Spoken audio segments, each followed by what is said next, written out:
Assalomu alaykum hurmatli qaynonajonlar, kelinjonlar. Muborak Ramazon kunlarida ko'rishib turganimizdan xursandman. Mana shunday aziz bir ulug' ayyom kunlarda turibmiz. Bu oylar, bu kunlar bir-birini kechiruvchi, silay rahim qiluvchi, xayr ehsonlar qiluvchi kunlardir. Shuning uchun bugungi mavzuimiz ham qaynakalilar bir-biridan xafalashgan bo'lsa bir-birini kechirsin, kelinlar kechirsin, qaynalar kechirsin, kelinlar yaxshi tushunib yetsin. Shunday yaxshi bo'ladi. Bugungi sahna ko'rinishimiz ham shunday yaxshi munosabat haqida, bir-biriga yaxshilik qilish, bir-biri bilan yaxshi muomalada bo'lish, bir-birini tushunib yetish mavzusida bo'ladi.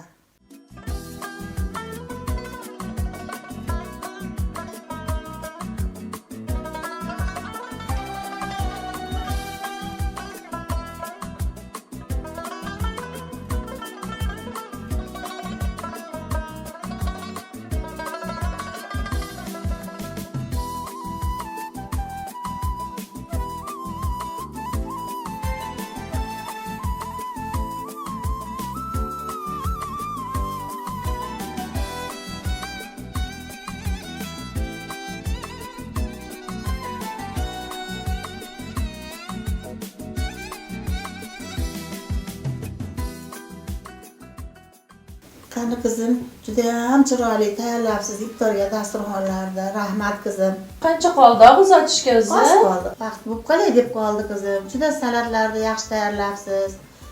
Somsalaringiz pishdimi? Ovqatlaringiz pishdimi? Ha, ovqatlarim tayyor pishdi. Mana shunaqa yengil ovqatlar, iftorda suyuq ovqatlar yaxshida, odamda organizmiga foydasi bor. Och qoringa quyuq ovqatlarni, kuchli ovqatlarni yemasak, sog'liqqa zarar bo'ladi. Iftorda o'zini bir qonun qoidasi bor-da, qizim Ro'zani. Buvijon, shuning uchun sizga yumshoq qilib salat tayyorladim, vitaminlarga boy iftorligingizga. Rahmat qizim. Sizni tarbiya qilgan onangizga katta rahmat.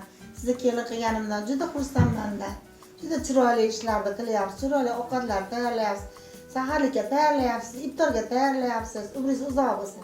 To'g'ri aytyapsiz buvijon, haqiqatdan ham onam tushgan joyimda katta yoshligilarda yoshiga qarab, kichkina yoshligilarni yoshiga qarab taom tortkin degan. Ayniqsa mana shunday Ramazon oylarida vitaminlarga boy yumshoq ovqatlar oshqozonga botmaydi. Uyda ham doim oyim shunaqa yengil taomlar tayyorlatardi. Barakalla qizim. Bugun iftorga dilfuzaxonam kelmoqchi edi. Ovqatingizga qarang, iftor vaqti bo'lib qolyapti. Voy opajonim keladiganmidi? Ha, kelmoqchi edi. Bo'lmasam men ovqatga qarang, buvijon. Assalomu, bugun necha bo'ldingiz? Yaxshi darslar tayyorlayapsizmi? Yana 5-6 kelasiz ertaga.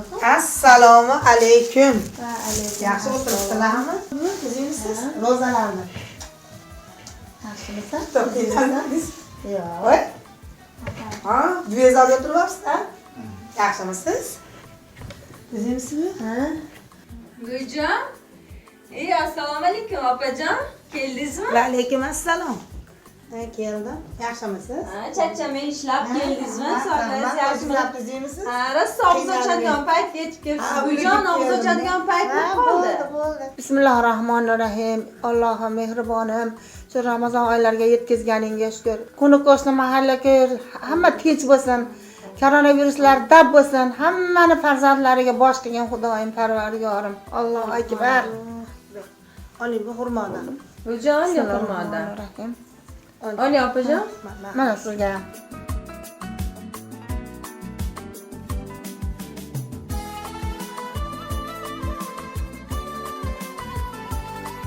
Mohilla, siz ham ro'za tutdingizmi?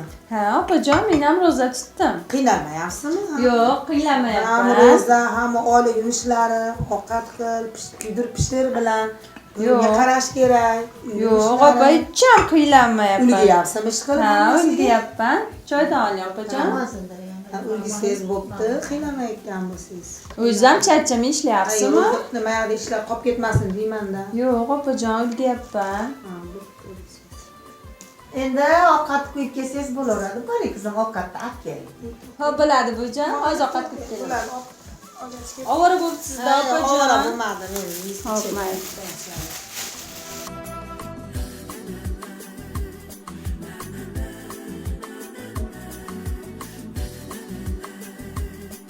qo'rqib ketdim, bir qattiq gapirib qo'yasanmi deb mana qizga.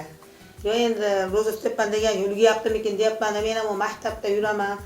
Ko'raman kelinlarni eshityapman, ro'za tutdi deb abitnga uxlashib, haligi ovqatni ham ulgumaydi, bu qiz ulguyaptimikin deyapman-da bu. Yo, hamma yoq ulguyapti, erini ishga jo'natadi. Kutib oladi, iftorga somsa qilyapti, salatlar qilyapti, ovqatlarni hamma yoqqa ulgub, hamma yoqda pokiza qilib, saharlikka ham hamma yoqda tayyor qo'yapti. Bo'pti endi sizlarga chiroq xizmatingiz qilsa bo'ldi-da. Xudoga Bo'pti, insof bersin, insof bersin. Hamma yoqda qilyapti. Ha, endi bu qizga ham hamma yoqda tashlab qo'ymayman. Qo'limdan kelgancha men ham to'rg'ashtirib, somsalarga piyozlarni to'rg'ab beraman. Yordam qilaman, vaqtida dam oling deyman. Bo'pti-da. Shunaqa qilyapti hamma yoqda, o'zim ham yordam beryapman. Endi kelinga ham hamma yoqda tashlab qo'ysang ham o'g'il bo'ladi-da, birovni bolasi. Bicha yordam qilib, qarashib, netib, Kelinni vazifasida bu, kelinni bolasiga vazifasi. qarab turaman, ish qilib.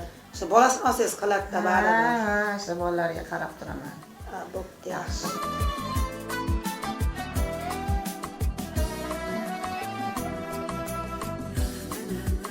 Mana ovqatim tayyor bo'ldi bujon. Ha, keling. Issiqqina qo'yib keldim. Rahmat. Mana oling. Rahmat. Mana opajon sizga. Qoshiq aka. Qoshiq. Hozir qoshiq esimdan chiqib qopti opajon. Sho'rvani ham olib keling. Hozir qo'yib kiraman. Keliniz ham ajoyibda bu. Ovqat olib kelibdi, qoshiqsiz olib kelibdi. Qo'y, Dilfuza, yana boshlayapsanmi? Olib keladi hozir bir Ayni pasda. qoshiq olib kelsa soviydi-da masdan. Soviydi, bir pasda olib keladi. Sig'isiz, Ro'zani shirali. kunida endi jinday xato qiladida, endi ro'zani kunida boshlamagin, bolam yomon bo'ladi. Shirinlik yaxshi hamma joyda ham. Opajon, mana qoshiq. Esimdan chiqib qopti-da, uzr opajon. Mana bujon. Ha, rahmat.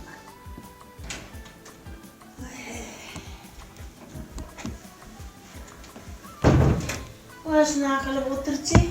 Ha, endi uyga ketasanmi sen? Ha, ketaman, kun ham kech bo'lib ketdi. Ha, bo'pti, ukalariga aytaman, mashinada olib borishib qo'yaman. Ha, bo'pti. Nima gaplar endi shunaqa qilib? Endi shu gap yo'qdi, mahalladagi Karimatxonaning kelini ketib qoluvdi. Karimatxonaga kirgizmayman deb kelinini kirgizmayapti. U borganiga ayollarga ham bermaymiz deyishdi. Yo'q, yaxshi, hozir shu kunda kelibdi kelini, chiroyli yashashyapti ekan. Yaxshi-da, endi buni ro'za kunlarida bir-birini kechirib, bir-birini kechiradigan oilalar, sabr oilari, sabr qilib yoshlarni xatolarini kechirib, qaynolar tushuntirsa, yoshlar ham tushunadi. Bir-birini kechirgan yaxshi-da. Bu oyda urushadigan, yarashadigan oilalarda bu ulug' oylar, ulug' kunlar. Ramazon kunlari. Borsa bermod ayasi, kelinchak ayasi. Yaxshi bo'pti-da, endi yaxshilik yaxshi. Mana endi o'zimizni kelinimizdan mana o'zing ham necha marta jahling chiqib qilgan ishlari yoqmay yuruvding. Mana endi tushuntirib, hamma yoqda o'rgatdim. Hamma yoqda chiroyli qilib qilyapti. Mana pokiza yashaganlarni pokiza tutyapti. Hamma oziq-ovqat chiroyli qilyapti. Ha, endi bu kelinni ham o'zingiz o'rgatdingizda, boshida hech narsani bilmas edi. Endi o'rgatish kerak. Bilmaganini yashirdingiz, bildirmasdan mana endi chiroyli hamma yoqda o'rgatdi. Ha, ashula endi o'rgatsang o'rganadi. Endi bilmadi, o'rganmadi deb haydab yuborishdan bitta oila uzilib bolalar yetim bo'ladimi? Undan o'rganib mana o'zimni rejimimga soldim. Hamma yo'lda qilyapti, mana men tushuntirganda tushunib yetdi hamma narsaga. Chiroyli qilyapti hamma narsani. Eshigida pokiza tutyapti, ovqatlarni shirin qilyapti. Yaxshi, Xudoga shukr, zo'r yashayapti mana. Siz juda donosida va endi sizni qaynalingiz sizdan o'rgansam bo'lar ekan. Sizni o'rningizda bo'lganimda allaqachon bu kelinni haydab bergan bo'lardim. Endi sekin-sekin sabr qilib, kelinni o'g'lanishni kutish kerak ekanda, xullas sabr bilan. Men o'rgatish kerak ekan. Shu bo'pti, endi sizdan o'rnak olaman. Bo'pti-da qizim, tushungan bo'lsang yaxshi. Hayot yaxshilik bilan davom etsa yaxshi bo'ladi. Bo'pti, Shahzodani olib borib qo'ysang, kech bo'lib qoldi. Yur, ket bo'lmasam. Yo'q, mayli.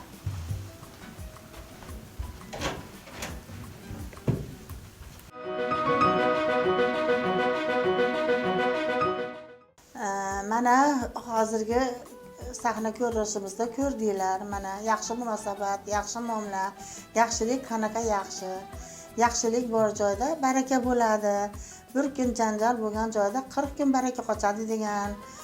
Bunga odamlarimiz gapirib o'tgan shuni, buvilarimiz, onalarimiz gapirib o'tgan. Shuning uchun bir-birini duo qilib, qaynalar kelinlarga duo qilsa, kelinlar qaynalar chiroyli xizmatlarini qilsa, yaxshi bo'ladi. Shuning bilan men sizlarga hammalarni bir-biringlar bilan totuv, ittifoq, yaxshi yashashinglarni, sog' salomat yanagi Ramazon oylariga, yanagi Ramazon kunlariga bir-birimiz bilan diydorlashib, sog' salomat farzandlarimiz bilan, yurt elimiz bilan, jigar bag'rlarimiz bilan sog' salomat yanagi Ramazon oylariga yetishimizni Xudodan so'rab qolaman.